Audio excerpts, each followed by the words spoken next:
Joining us is the party chairman, Dr. David Bull. David, good to have you with us. A very good morning to you. I guess a bit of a bittersweet night, because you would have liked to have won it. Yeah, of course, absolutely.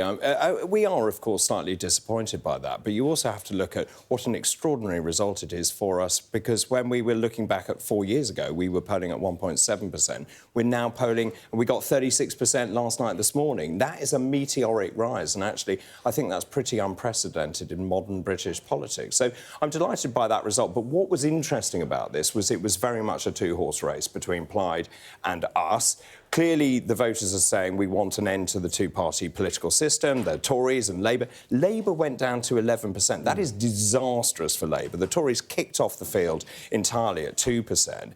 And we are seeing that mirrored around the country. 2 days ago, I was in Liverpool, again, a very strong, tribally, traditionally Labour seat, which polled in 2017 at 84% to Labour. That has collapsed to 42% now. Since Keir Starmer took over, they've dropped 20%. So the reason I'm telling you that story is it's not just Wales, actually, it's in Scotland. We're seeing it around England as well. I think also you have to bear in mind that the by-election is slightly different. People vote slightly differently in by-elections to a general election, and there was also tactical voting involved as well.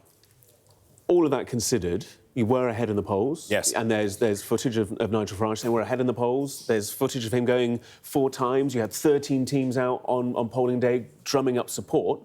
And you didn't turn that polling into an election victory. So what went wrong? Where was the gap from your perspective? Campaigning is always difficult. I actually think the problem for us was the MRP poll, which was released some 2-3 days ago.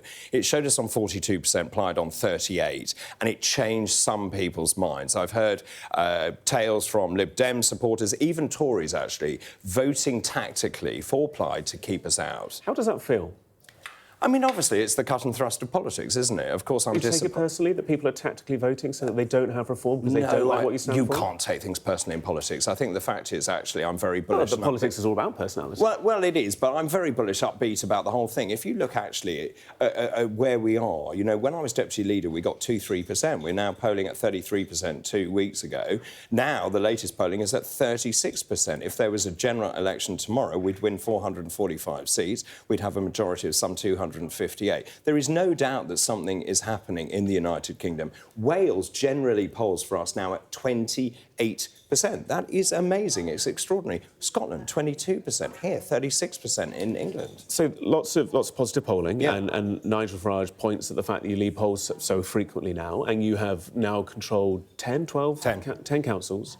We do need to touch on Kent, because it's sure. Not been a breezy walk for you there, has it? What's going wrong in Kent? Because you're having to keep saying going wrong. Well, look, suspending and removing the whip from councillors is not going right, is it? No, well, so that was an internal meeting that was leaked, which is unacceptable. But you will know that if you have a private meeting, it will be a robust discussion in that meeting. I think Lyndon Karen is doing an amazing job. And in fact, what I saw from that footage was a forceful leader who is very keen to ensure that she gets value for money for taxpayers. The fact is that actually we've inherited a terrible situation. The Doge there is trying to find efficiency savings, cost-cutting in Kent. We are trying not to put council tax up. But it's being mooted. But we haven't made any decisions on the level of council tax. So you're not committing one way or the other? No. But you stand for cutting costs, yes, and making life more affordable for people. Of course, but you've also got to... You can only play with the toys you've been given. So actually, when you inherit an economic mess, we will make efficiency savings. One of the biggest problems we have is social care,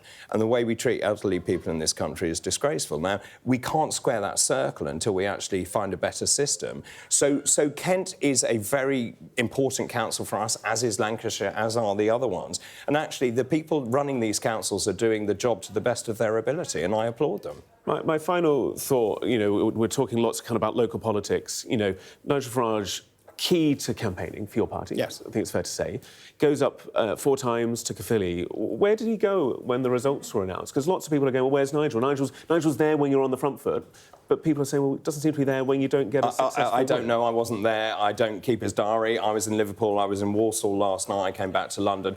I don't know is the honest answer. But we were on the ground. We had supporters, members and party activists on the ground. You'll have to ask Nigel. We will do. David Bull, good to have you with us.